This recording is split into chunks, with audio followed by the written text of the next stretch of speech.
Welcome to Leaders of the West, a podcast for innovators and changemakers.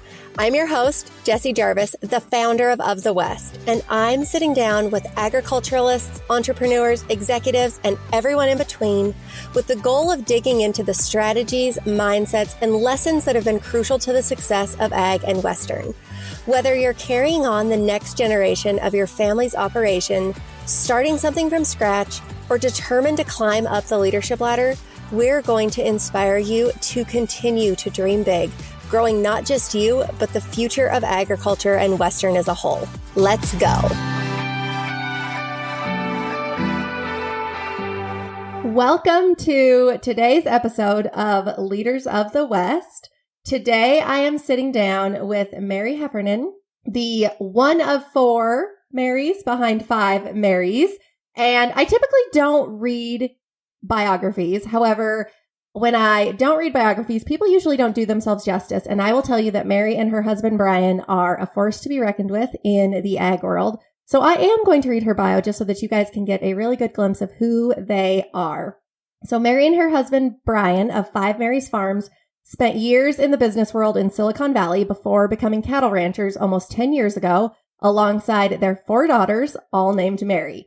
In the mountains of Northern California is where they live. Mary has started over 20 small businesses in different industries and shares her knowledge about building a business from scratch with other entrepreneurs through her business courses.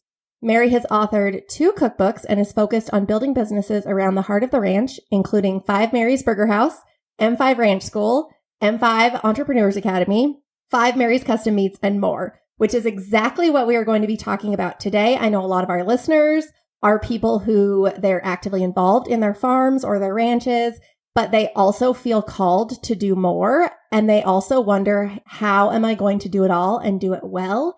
And if there are 2 people who are doing it all and doing it well, it is Mary and Brian. So Mary, thank you so much for being here. Oh, thanks for such a nice introduction, Jessie. I'm really excited to be on your podcast today. Oh, well, I tell you what, there were no lies involved. You are every one of those words. Thank you. To get started, can you tell us a little bit about yourself and the journey that led you and Brian to become ranchers? For sure.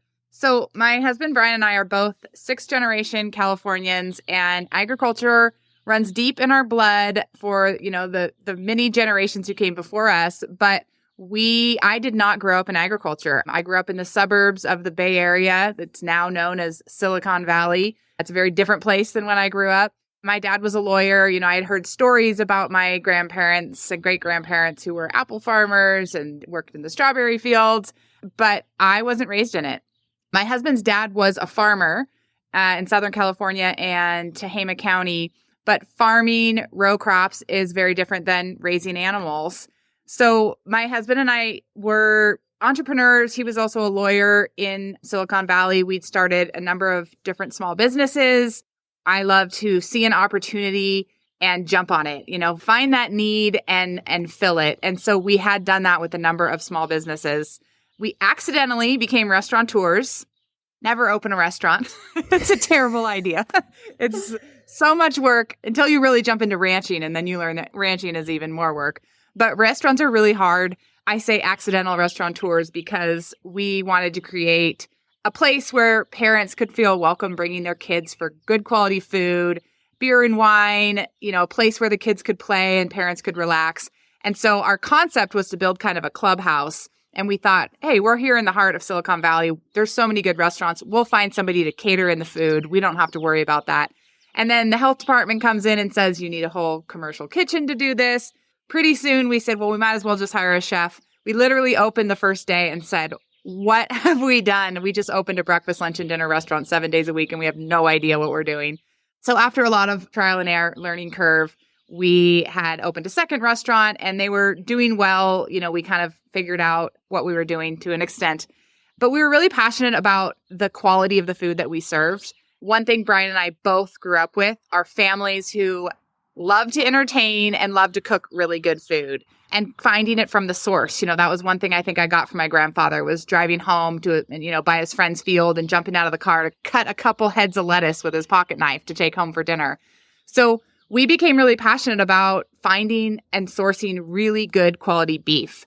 And we kind of made it our mission for a year, looking at like, how do we serve the perfect burger? We want meat that's raised well, that, has the whole story behind it, but is a really great quality to start with.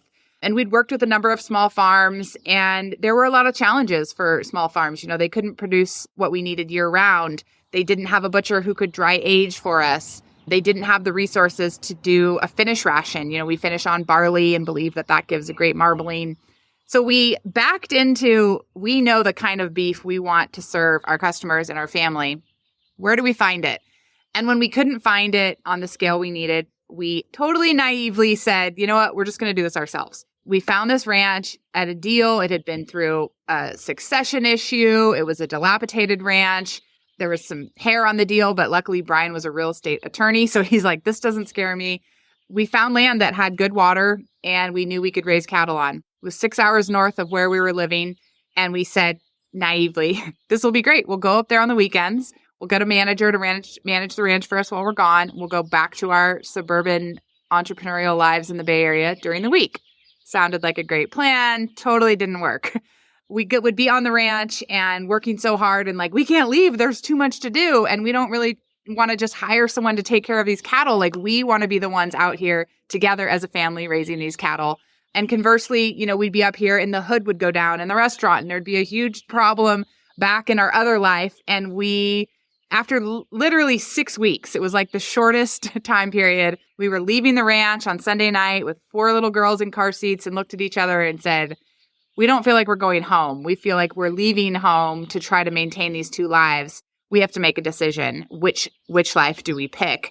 And it was the easiest decision we've ever made. We said, we're all in. We want to be cattle ranchers. We want to do this right. And it was the hardest unwind to literally unwind this life we'd built, sell these businesses, close Brian's law practice, sell our pretty suburban house that we'd worked so hard for, to move into a 760 square foot cabin with 6 people, no electricity. Well, we had electricity, but no heat, no real appliances that worked, no amenities. But we made the jump and we saw that this was really an important thing for our family. And we loved this time together and the satisfaction of falling into bed at the end of a hard day's work, knowing that we were doing something we were passionate about in ranching. That is such an inspiring story. So for anybody out there who might be a listener who is a first generation rancher or farmer, or somebody who is saying, man, I am so inspired by this lifestyle, but I wasn't born in it. I don't know how to get involved. Keep listening, because obviously Brian and Mary are both those people. They have started from the ground up and they have built something so inspiring. But in addition to that, I want to talk about you and Brian currently have a number of very successful businesses other than the ranch and your direct to consumer meat sales. So can you give us a brief explanation of each of those?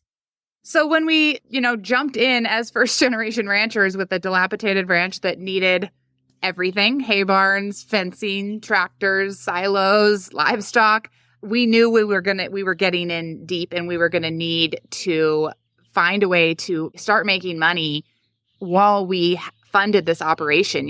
When you start from nothing, there's a lot that goes into that. And so we've always been scrappy and, like I said, a little opportunistic. So we thought, well, what are some ways that we can make a side income? Because we're just leaving all these businesses and our income behind in the Bay Area. What can we do from this rural town of 600 to help us fund this operation? And so we did a lot of different kind of scrappy things. We started hosting workshops and retreats on the ranch. We built a little outdoor kitchen and had outdoor tents, kind of glamping style. So we'd invite people to come experience the ranch and stay here and buy our meat. I learned a lot about parenting by moving to this ranch by necessity. All of a sudden, I went from filling my kids' sippy cups for them to saying, I got to go birth a cow. You need to cook dinner. I know you're 7. Figure it out. So I learned a lot, and I think people saw that as we shared our story on Instagram. So I wrote a little ebook called What I Learned About Parenting and Raising My Expectations of Kids. We sold that. And then things just started to evolve. Brian and I are kind of go big or go home people. And we saw that along with raising really good quality meat, there was a lot of opportunity to expand our brand into other things. So the Old Town Bar came up for sale in town. And even though we said we are never doing a restaurant again, we opened up Five Marys Burgerhouse as a way to really grow our brand. We love serving our community. We have live music every Friday night, but it really helps to show people exactly what we do and why we do it. And it gives a destination spot. As any rancher knows, you can't just have people stopping by for a ranch tour. As much as we'd love to entertain, people who drive from all over to come experience Five Marys, the restaurant gives a great stopping point for that. We do our own wine. We do our own whiskey and bourbon through Five Marys Burgerhouse. And then what we really saw was doing direct to consumer was going to give us the best margins for selling our meat. Wholesale was tough. Margins are tough. We knew to make this work, we needed to make the best margins possible a reality for this operation. And with the inputs we were putting in, with barley finish and the dry aging, we needed to get the best price for our meat. So we started selling direct to consumer. And 9 years ago, there weren't a lot of people doing this. So I didn't have somebody I could call and say like, hey, what boxes are you using? How are you doing dry ice? Like, how are you getting your shipping rates down? UPS seems crazy. So I had to really trial and error it. And it took us a lot of time. It took us almost a year and a lot of money wasted on the wrong things until we finally kind of figured out the secret sauce of shipping frozen meat direct to consumers, building a website, doing all those things. So I started getting questions from other people like, hey, we want to do this too. How did you do it? Which I'm always happy to share. But, on a scalable, what I decided to do was put all of this knowledge, not only in how to sell and ship meat, but from the businesses that Brian and I had done in the past. We had learned so much about insurance and entity formations, LLCs versus S Corps, how to start a website. I believe in being scrappy and that you can do anything yourself, and that to be a successful entrepreneur, you really have to, not only because it's going to save you money. You should not be paying a website developer. You should not be paying somebody to make your logo for you. The internet has all these tools for us to do these things very easily, very quickly, and very cheaply. And by stretching yourself to say, okay, I'm going to make my own logo. This is out of my comfort zone, but I'm going to do it. Not only are you gaining those invaluable tools as an entrepreneur, you're saving your business a lot of money, and money saved is money earned when you're an entrepreneur. So I created what we call M5 Entrepreneurs, and it is a full library of courses and workshops on every topic in small business. We have a lot of different speakers that we've had throughout the years added to the content. So it's not just me and Brian. And we have a community of over 3,000 people who call themselves M5 Entrepreneurs and are a part of this and can use this for a knowledge base and ask questions. We have an app. You can jump on your phone, ask a question, get answers as soon as you need them. So that's been really a rewarding part of kind of growing our brand and sharing what we've learned along this process. The other aspects of what we had to do to really make this all work are building our own butchery, our own USDA custom butchery. Didn't really want to do it. It was really daunting and something that took us probably 6 years of research and design and meeting with engineers and permitting and USDA. But about a year and a half ago, we built Five Marys Custom Meat Co., which is a state-of-the-art dry aging and butchery facility. We have USDA inspectors there all day. We have a team of 8 people full-time who take our meat, treat each cut with care, package each cut beautifully, and allow us to ship those direct to our customers. And then just this year, we finally built and opened our on-ranch harvest facility. So we are doing all of our own slaughtering on the ranch. The animals just walk right up from our finishing pens into a sorting pen. We pick 10 to 12 a week that are ready for harvest. Do 5 or 6 a day, 2 days a week. We have a great team of 2, a father-son team with a Friesla-built mobile harvest unit, and then a Temple Grandin designed animal handling facility. So you have to have a fixed facility, even though it's a mobile harvest van or a semi. But, regulations in California are some of the toughest. So we've kind of had to navigate like how to make all these things happen. But now that we've done that, we are fully integrated. We have control over all of these things for quality and timing, as a lot of ranchers know, especially in the past few years. Getting in with your processor is kind of the Achilles heel for all of us. So we are doing processing for ourselves as well as for other local ranches. And we try to make it as easy as possible for getting in animals last minute and being flexible, because we've been on the other side and we know how hard that is. For those of you who are listening and didn't know who Mary and Brian were ahead of this, you guys see now why I invited them to be on the podcast, because they truly are such a wealth of knowledge and have their hands in so many different areas of our industry, but do it very, very well. So let's go back to a time when you guys were focused solely on ranching. So before your other businesses had popped up, you had 4 young girls at the time. And I bring that up because I know that a lot of our listeners are in that same phase of life where you have an 80-hour-a-week job on your farm or ranch, right? There's no such thing as 40 hours. You're very busy just as a farmer or rancher by themselves. Then you have kids. So you have kids that are busy too, but you also feel called to do more. What did that feel like in that moment? And did you guys ever hesitate to do more? How did all of that begin? When the kids were little, it's a hard season because there are a lot of needs and you want to make sure that you're getting that quality time together as a family. I think we had a unique perspective because we came from more of a, corporate entrepreneurial world where we spent a lot of time on our laptops, and the kids would kind of be with us, but more as like we were half watching them while we were half working. And what we found in ranching was, gosh, now we can our kids can work alongside with us. And, my girls were 18 months to 5 when we moved here. And we kind of just threw them in the gauntlet. Like, okay, we're all going out to work cows, 18-month-old, you got to have something to kind of entertain you over here. Everybody else is going to work. And we just found ways to incorporate them into what we were doing. And we really found that was that built such strong bonds for our family. It takes a little bit more time. It can be frustrating. You're like, this is taking me twice as long because these kids are here. Wouldn't it be easier to just hire a babysitter and my husband and I just come do this by ourselves? And sometimes that is the right answer.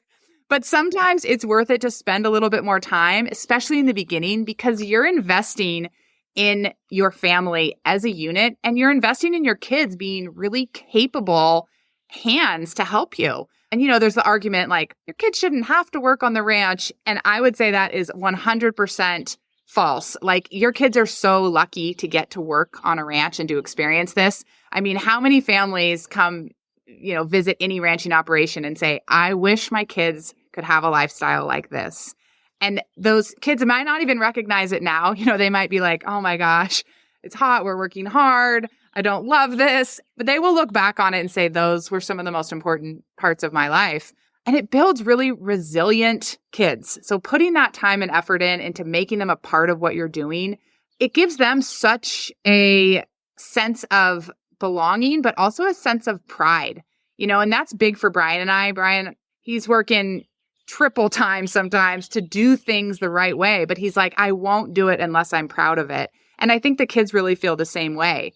Sometimes they like to invite their friends over if we're working cattle, to spice it up a little, have somebody new out there with us, because it's usually just the 6 of us. And the last 2 times they've done it, these poor girls who they invited, one of them got sick and the other one passed out because it was hot and it was long and it was hard. But I'm like, you know what? I'm so proud of my girls because they have learned how to be capable and really able-bodied helpers for us. We don't have to have ranch hands when we're out working our cows anymore because Francie and Maisie are sorting and JJ's pushing up the chute and Tessa's giving shots. And to know that it's not a big deal for them. They enjoy doing it. Nobody's fainting from heat exhaustion because they've learned how to deal with this. I think that that's something that we're really proud of investing that time in and does pay off in the long run. Well, and your girls are also involved in your other businesses as well, correct? Yes, they are very helpful no matter what it is. Sometimes we'll go into the restaurant to spend a long morning. We've been working cows all morning. We're ready for lunch and we go in and they've gotten slammed. There's a lot of people there. The tables are full. The waitresses are overwhelmed. My girls jump right in, throw an apron on, bus tables, serve drinks, seat people. They are really good at knowing what needs to be done in the restaurant. They help in my shop. They help pack boxes when we have busy days. They ring people up at the registers. They have to help entertain if we have guest stays on the ranch. They have learned that they are a part of the operation and they've learned that they reap the rewards. My girls do rodeo and they love doing rodeo, but rodeo is a time intensive, capital intensive sport. And they know that, by being a part of this family and contributing to what we're doing, they get to do the things they love too. And we're fully supportive of that, jumping on the road to head to a rodeo. One of the things that really stands out in my mind about your businesses is that they all really fit in well with one another. There isn't something that is completely out of left field. Is that something that was planned? And do you think that helps with each entity's success? I do. I think, did we sit down 9 years ago and say, okay, hey, this is our plan? Absolutely not. We were just talking about how the spreadsheet that we made when we first started for, a business plan was such a joke and completely a failure. We kind of just adapt as we go, like what's working now, what's not working, where can we change some things? And I think these kind of business arms have really grown out of the needs that we see and kind of the niches within our overall business. Some of them are a necessity. Did we want to open and own a butcher shop? No. A butchery? Probably not. Is it a necessity for our business? And does it help our brand? Yes, absolutely. So we kind of are always thinking big picture, but these other arms of our business that fit into what we're doing, you're right. They can't really come out of left field. I'm not going to start a business doing, something that isn't in line with our whole mission. But when we see something that's like, hey, this fits, we can kind of add this to everything that we're doing. And there's a lot of synergy there. So it's not like, okay, I've got to spend 20% of my time on this business and this business and this business. And then, there's this outlier. I got to make sure I do that one. When everything's kind of overlapping, all of your marketing efforts and branding, it's all contributing sort of to the overall brand, the overall cause. And I think that really helps, even like logo design. I'm not one of those like strict, like you have one logo and you have to make sure your branding is all perfect. I get like logo fatigue. I'm like, I'm bored of this one. We need to throw something else in here. So as you'll see, like there's a lot going on everything we do. But I think people have told me often, like whenever I see something that you do, I know it's you. I know it's Five Marys because everything sort of, it fits in our overall brand. We always say like, you can't do awesome and cheap. We go for awesome. We want to make sure that people know, yes, our meats are expensive because we are only putting out things that are top notch. And so we make sure to do that across the board. We do really amazing whiskey because it's the best whiskey we think that's out there. We could do it in volume a lot more with maybe a lesser whiskey, but that really kills our brand if we have one thing that we don't believe is the best we can possibly put out there. So yeah, they do overlap. And was it planned? No, but I think more thoughtfully executed as these things came up. So one thing that I do want to continue to touch on there is earlier in our conversation, you mentioned that you guys have always been focused on solutions, right? And solving problems. I am a big believer in solution-based businesses, but how do you think that has played into your success? Brian's favorite line is, if this were easy, everyone would do it. And then conversely, nothing's easy, but it's usually worth it. And I think that is a big thing, especially in the agricultural world. Big problems pop up daily, weekly, like things come up and you're like, oh my gosh. Some people would say, deal killer, end of the road, we're done. And you can't do that when you're raising animals. There's no off switch. You don't get to say we're done. So we kind of have to always just be looking for what the solution is, as every rancher and farmer does. Brian came from the corporate lawyer world and he said, I've never met smarter people than when I started working with ranchers and farmers. They know how to fix things. They know how to find solutions. They know how to get creative and say, okay, here's the roadblock. Here's what we're going to do. And I think that's really true in business. And that's what's going to separate people from being successful and saying, I'm going to try this and see if it works. But when they hit those roadblocks, they're like, I guess it didn't work. For processing, we had to drive 5 hours round trip for a butcher for years and years. To get our dry ice to ship, we had to drive 3 hours round trip just to get enough dry ice to put in a box.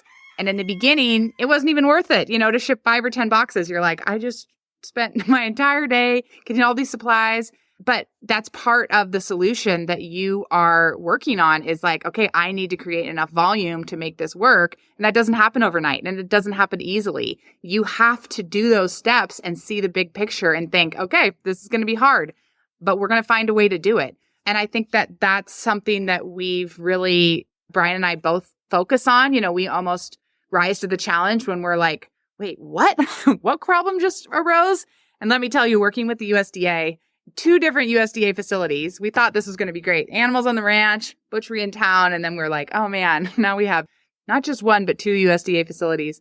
They're built for big packers. The USDA laws are built for the 4 big packers. And here we are, this little tiny operation killing 5 to 6 beef a day. We'll have 1 to 3 USDA inspectors up there every day, and they need job security. They have to find something that you have to fix. And so many of these problems, you're just like, what? But you can't just say, sorry, we're not going to do this. You say, all right, bring it on. Let's figure out how to solve this problem, because there is always a solution. Well, I think that is kind of what the cowboy way is, right? Like never stopping and never resting. But Yeah. how has hiring played into the success of all of your ventures? Because obviously you and Brian, you guys have children that can be part of the workforce, but they can't just rely on your family solely. Got to be able to go to rodeos. So we have a very lean operation, but we really believe that you want to hire people who are very capable, maybe pay them a little more than trying to piece things together. We have 2 ranch hands. Neither of them were really familiar with livestock when we hired them, but they both have a lot of heart. They care about being a part of the bigger picture of what we're building here, and they're proud of what they do. And that really goes a long way. So we have 2 ranch hands on the ranch that just help us care for our animals, really. Our staff between the butchery, the harvest facility, the restaurant, my farm store, and we have a little retail shop in town. We have great people who tackle problems like we do. If you're ranching and you're spread thin and you're trying to do a lot of things, and you have somebody who's like maybe a little timid to solve problems, or just says, oh, sorry, like, I don't know what to do. Here's the problem. You're going to drive yourself crazy. So we really are not micromanagers. We make sure to hire people who are confident and have problem-solving ability. And that really is more important than experience. People who say, okay, I'm going to dive in and find a solution for this. We've found that we can train anybody to do most of these jobs, but we need people who care, and we need people who are smart, thinking on their feet, and give it their all. So we've made a lot of mistakes in hiring. The ranch hands, oh my gosh, my girls could write a book about the stories of the ones who didn't work out. And it's the same anywhere. I think hiring is one of the biggest challenges, because you're trusting people with your brand and your business, and you have to be lean and efficient and scrappy in small business. There's no budget to say, oh, we're paying that person, they're doing an okay job. They have to be bringing a lot to the table for you to be putting that paycheck out there. And so we really work on finding those people that we know have the heart to be a part of this with us, and can help us run these businesses without needing kind of to be handheld. But they're hard to find. Oh, absolutely. So do you have any insight to help those who might be asking themselves, where or who should I hire first? Because I know that that's a question that a lot of people saddle themselves with. And then because they don't necessarily know the answer, they don't do anything about it. And it is, right, they're a hamster on a wheel. They can't get out of the cycle. So what kind of insight would you give somebody who is looking to hire their first employee? So my biggest advice here is kind of a little non-traditional, but I believe that your first hires should be the things that you can outsource, that the quality of the end result doesn't matter as much. And when you're building your brand, it's so tempting to say, I'm going to hire somebody to do my social media because it's not really my thing, or I'm going to hire someone to build my website because I can't build a website. I've never built a website before. You have to be doing those things because your brand is you. Your brand is the persona of your business, and that your face has to be behind it. Your mission has to be behind it. Your heart has to be behind it. And so hire people to outsource the tasks that are taking up time in your day that could be better spent building your brand and learning these tools to be a good entrepreneur. Hire a housekeeper. Hire somebody to help with your kids. Hire somebody to do your laundry. Hire somebody to cook your dinner. Those things take up so much time in our day. And a lot of those things bring us a lot of joy. And, we want to be spending time with our kids. That's why we're an entrepreneur. But there's a balance. And if you're spending your day, keeping up with the daily tasks, You don't have time to say, okay, I need a 2-hour block to sit down and figure out how to build a website. And that's all it will take. You need 2 hours and you will figure out how to build a website. Use Squarespace. But when you can outsource the other things, I think that is really going to be the most helpful. And then when you get to a point where you're like, okay, I've done that, but now my business is growing to the point where like, I can't do it all myself. Hire a right hand, hire somebody to work alongside you that you can say, hey, while I'm doing this, you're going to be doing this. Don't outsource anything or say, here's my tasks and here's your tasks. Hire somebody who's going to make you more efficient, but also allow you to maintain that, quality control and maybe training them to see how you like things done so that they're going to be a more valuable team player than just handing things off. So how do you guys continually ensure that all of your ongoing ventures are successful and can sustain on their own? Because obviously you guys have to be involved in everything, but just like you said earlier, you cannot micromanage everything. There's not enough hours in the day for that, and nobody wants to do that. So what do you guys have? How often do you meet with your staff, or are there different check-in periods, different days of the week where you guys make sure that each business is running the way that it should be? How does that flow work? We try to be really present and to really support our staff as best we can. We've tried like schedules, like, okay, every Tuesday we're going to have a team meeting, and then the cows get out and that goes to the wayside. So we found that it's actually more impactful if we just, whenever we have those blocks of time, we know we're checking in with them. So we're at the restaurant, we're at the butcher shop, we're at the farm store almost every day. They're all right in town, which is 5 miles away from us. And that was a big factor in this all working. When we were trying to build our butchery, it was going to be a lot easier to build it 45 minutes away, where permitting, conditional use permits, water rights, it was all going to be easy. And we started that process and looked at each other like, one of us can't spend, go check in over there every day, an hour and a half round trip. And we need to check in there every day. So we actually can't build this here because 45 minutes away is going to be a limiting factor for us. So by having everything close, we jump in and out of every business almost every day just to check in with people. If anybody has any concerns they need to voice, they know we're an open book. And Brian and I get our hands dirty. We are not the let's walk the plank and see how everybody's doing. We are like, oh, you're packing boxes? Let me jump in and help. Like, oh, where's this one going? Oh, is the dry ice working? Are we getting enough? That kind of quality control by being in it and not just asking your employees for reports. Same thing at the meat plant, the butchery. We're on the floor with them. Brian's always checking the humidities and the dry agers, and he'll be down there. He's the one who gets those texts at midnight if the temperatures are awry and he has to go check the condensers. We really try to be hands-on. And I think in the long run, that is more efficient because your employees know that you trust them, but they know that you are a part of this operation too. And you care so much about that quality that you're in the weeds with them. So just spending that extra time solves a lot of the problems of management in general. Ooh, I love that. That was an awesome way to end this. So we are going to go into the rapid fire round. Okay. These are questions. They're not necessarily rapid fire answers per se, but they're the questions that we ask all guests. The first one is, what is the best piece of advice, whether it is business or personal, that you've ever received? That is a great question. I think the best piece of advice I've ever received, and that I like to share with all of my entrepreneur friends too, is you can do it.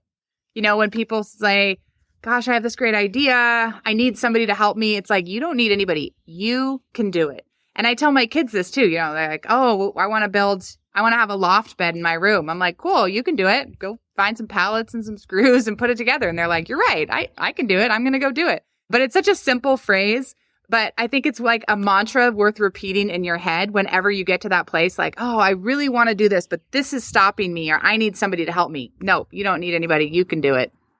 Ooh, I like that. That is definitely a good one. And sometimes I find that the easiest, simplest things are the best reminders. That's true. Okay, next question. If you could go to dinner with anybody, dead or alive, who would it be? Oh, I love this question. Okay, I think this is the same for my husband and I both, and it would be Mike Rowe. We're both like, can Mike Rowe just run for president? I just love the way that he is like we need to get back to like the importance of trade jobs. And, we need a whole shakeup in this country to reprioritize what's important. And he just is all about like working hard, sometimes playing hard and reaping the benefits from that. And I think we try to do the same thing, but he's always a big inspiration. We joke that if we could have dinner with anybody, it would be my crow. Okay, so you guys who are listening are not going to be able to see the video that Mary and I can see, but I am laughing back here because I can tell you that of the probably 12 guests that we have asked this question to thus far, 4 of them have said micro. So I don't know what it is going to take to have some kind of the West dinner party, and we're going to have to pool our allowance together and see if we can get Micro to come. But yes. Micro for president, I'm telling you. Oh, that is so funny. That really is. What is a quote that you lead your life by? I think I'd go back to what I said Brian's infamous quote is, which is nothing's easy, but it's always worth it. And, if things were easy in life, they would not be as fulfilling, as rewarding. We might be happier people if things just worked easily.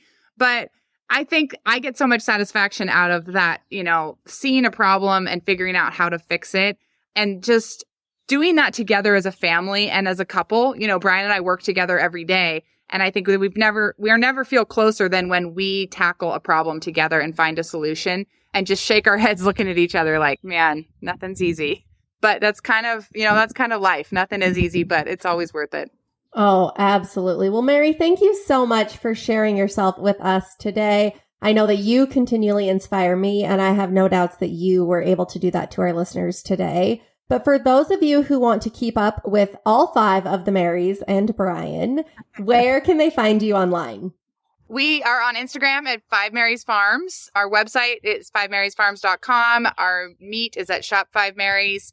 And the M5 Entrepreneurs program has its own Instagram or is at m5entrepreneurs.com. If you go to any of those places, you can find most of the other ones as well. Perfect. Well, thank you so much today, Mary. And hey, if you are someone who is listening and you found a nugget of wisdom, which I know that you did in this episode, do us a favor, take a screenshot of it, drop it in your stories, tag Mary, tag Of the West. Tell us what your favorite part of today was. And then don't forget to follow or subscribe to the show if you haven't already. That way that you never miss an episode. And we will see you guys next week.